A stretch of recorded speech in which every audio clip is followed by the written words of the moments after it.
Hello बच्चों, आज हम प्रकाश पाठ के अंतर्गत अभ्यास के प्रश्नोत्तर करेंगे। इस वीडियो में हम प्रश्न संख्या 1 से 8 तक के प्रश्न को बनाएंगे। यहाँ पहला प्रश्न है, निम्न में से कौन सा पदार्थ लेंस बनाने के लिए प्रयुक्त नहीं किया जा सकता है? लेंस बनाने के लिए एक पारदर्शी सतह का होना जरूरी है और इस चारों ऑप्शन में जल, कांच, प्लास्टिक तथा मिट्टी एक ऐसा पदार्थ है जो पारदर्शी नहीं होता है। अतः इसका सही आंसर होगा डी, मिट्टी। यानी लेंस बनाने के लिए हम मिट्टी का उपयोग नहीं कर सकते। अगला प्रश्न है, किसी बिंब का अवतल दर्पण द्वारा बना प्रतिबिंब आभासी, सीधा तथा बिंब से बड़ा पाया गया वस्तु की स्थिति कहाँ होनी चाहिए? अवतल दर्पण 6 अलग अलग केस में बिंब के प्रतिबिंब का निर्माण करता है। यहाँ वस्तु को जब हम अनंत या अनंत तथा C के बीच, C पर, C तथा F के बीच, F पर, इन सारे केसेस में हम देखते हैं कि प्रतिबिंब हमेशा वास्तविक तथा उल्टा बनता है।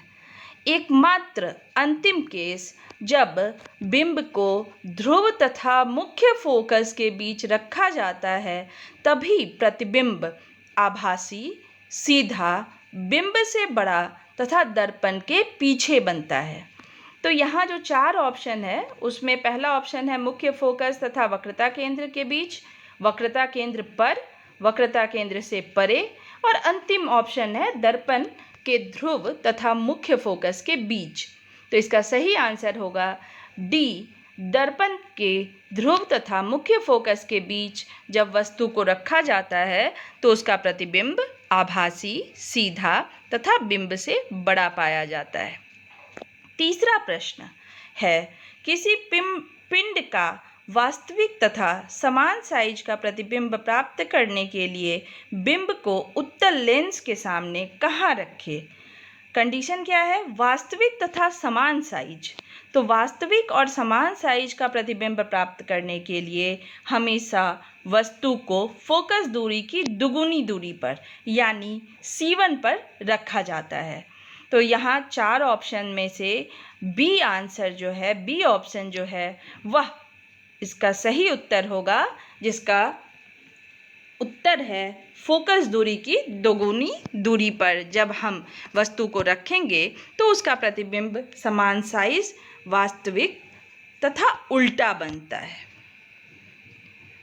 अगला प्रश्न, क्वेश्चन नंबर 4, किसी गोलीय दर्पण तथा किसी पतले गोलीय लेंस दोनों की फोकस दूरियां -15 सेंटीमीटर है। -15 सेंटीमीटर। तो पूछ रहा है कि दर्पण तथा लेंस संभवतः है।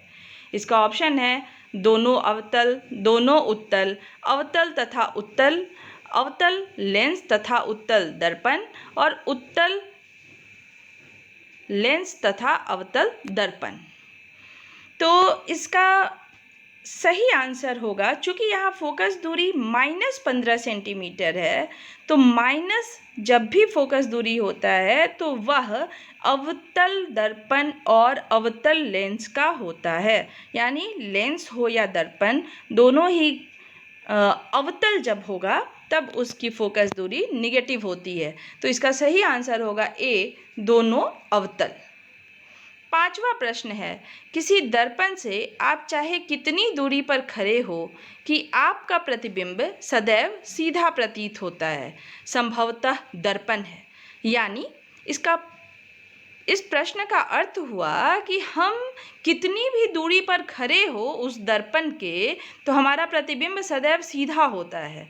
तो इसका आंसर होगा या तो समतल अथवा उत्तल। डी ऑप्शन जो है, या तो समतल अथवा उत्तल। समतल और उत्तल दोनों ही केस में प्रतिबिंब सदैव सीधा प्रतीत होता है। तो इसका सही जवाब होगा डी। अगला प्रश्न है, किसी शब्दकोश में पाए गए छोटे अक्षरों को पढ़ते समय आप निम्न में से कौन सा लेंस पसंद करेंगे। यहाँ शब्दकोश में छोटे अक्षरों को पढ़ते समय हमें एक ऐसा लेंस चाहिए होगा जिसमें हमें प्रतिबिंब का साइज बड़ा दिखे। तो यहाँ प्रतिबिंब का साइज बड़ा दिखने के लिए हम उत्तल लेंस लेंगे और ऐसा लेंस लेंगे जिसकी फोकस दूरी बहुत कम हो। तो फोकस दूरी कम होने में यहाँ हम देखेंगे, क्योंकि यहाँ लेंस की क्षमता बराबर सूत्र होता है 1/f, तो f जितना कम होगा क्षमता उतनी अधिक होगी। इसलिए इसका सही आंसर होगा C, 5 सेंटीमीटर फोकस दूरी का एक उत्तल लेंस। तो 5 सेंटीमीटर फोकस दूरी के एक उत्तल लेंस को जब हम लेंगे तो वह लेंस इन सभी ऑप्शन में सबसे सही होगा। यह था छठा प्रश्न। सातवां प्रश्न, 15 सेंटीमीटर फोकस दूरी के एक अवतल दर्पण का उपयोग करके हम किसी बिंब का सीधा प्रतिबिंब बनाना चाहते हैं। बिंब का दर्पण से दूरी का परिसर क्या होना चाहिए? प्रतिबिंब की प्रकृति कैसी है? प्रतिबिंब बिंब से बड़ा है अथवा छोटा? इस स्थिति में प्रतिबिंब बनाने का एक किरण आरेख बनाइए। तो यहाँ कह रहा है 15 सेंटीमीटर के अवतल दूरी के दर्पण का, अवतल दर्पण का उपयोग करके हम बिंब का सीधा प्रतिबिंब।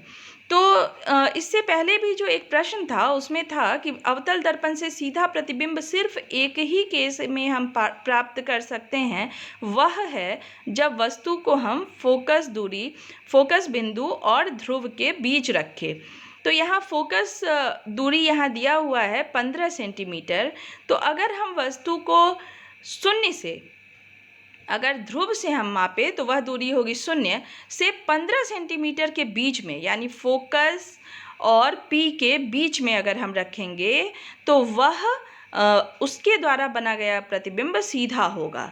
तो इसलिए बिंब का दर्पण से दूरी का परिसर क्या होना चाहिए? 0 से 15 सेंटीमीटर होना चाहिए। अर्थात दर्पण के सामने ध्रुव से 15 सेंटीमीटर से कम दूरी पर वस्तु को रखना चाहिए। यहाँ प्रतिबिंब की प्रकृति कैसी होगी? काल्पनिक होगी, सीधा होगा तथा वस्तु से बड़ा होगा। और इसका तीसरा जो प्रश्न में ऑप्शन है, प्रतिबिंब बिंब से बड़ा है अथवा छोटा, तो प्रतिबिंब बिंब से बड़ा होगा। और इसके बाद कहा गया है कि प्रतिबिंब का किरण आरेख खींचिए। तो यहाँ नीचे इस प्रतिबिंब का किरण आरेख यहाँ ड्रॉ करके दिखाया गया है। जहाँ वस्तु को F और P के बीच रखा गया है तो प्रतिबिंब दर्पण के पीछे सीधा तथा आभासी या काल्पनिक बन रहा है। अंतिम प्रश्न, प्रश्न संख्या 8। इसमें पूछा गया है कि निम्न स्थितियों में प्रयुक्त दर्पण का प्रकार बताइए। पहला है किसी कार का अगला दीप यानी अग्रदीप, दूसरा किसी वाहन का पार्श्व दृश्य दर्पण यानी पश्च दृश्य दर्पण, और तीसरा है सौर भट्ठी। इन तीनों में किस प्रकार के दर्पण का उपयोग किया गया है तथा यह भी कहा गया है कि अपने उत्तर के कारण की सहित पुष्टि कीजिए। तो पहला प्रश्न जो है कि किसी कार का अग्रद्वीप में यहाँ अवतल दर्पण का प्रयोग होता है, क्योंकि यह प्रकाश की शक्तिशाली समानांतर किरण पुंज को प्राप्त करने में मदद करता है, यानी समानांतर किरणें यहाँ दूर तक जाती है, इसलिए अग्रदीप अवतल दर्पण का बना होता है। दूसरा प्रश्न, किसी वाहन का पार्श्व या पश्च दृश्य दर्पण में उत्तल दर्पण का प्रयोग किया जाता है, क्योंकि उत्तल दर्पण सदैव सीधा प्रतिबिंब बनाता है और इसका दृष्टि क्षेत्र भी बहुत अधिक होता है, क्योंकि यह बाहर की ओर वक्रित होते हैं। तो इसलिए वाहन के पश्च दृश्य दर्पण में यानी पीछे देखने वाले दर्पण में उत्तल दर्पण का उपयोग होता है, जबकि हेडलाइट में अग्रद्वीप में अवतल दर्पण का उपयोग होता है। और सौर भट्ठी में भी अवतल दर्पण का प्रयोग किया जाता है, क्योंकि यह सूर्य के प्रकाश को केंद्रित करने में मदद करता है। धन्यवाद।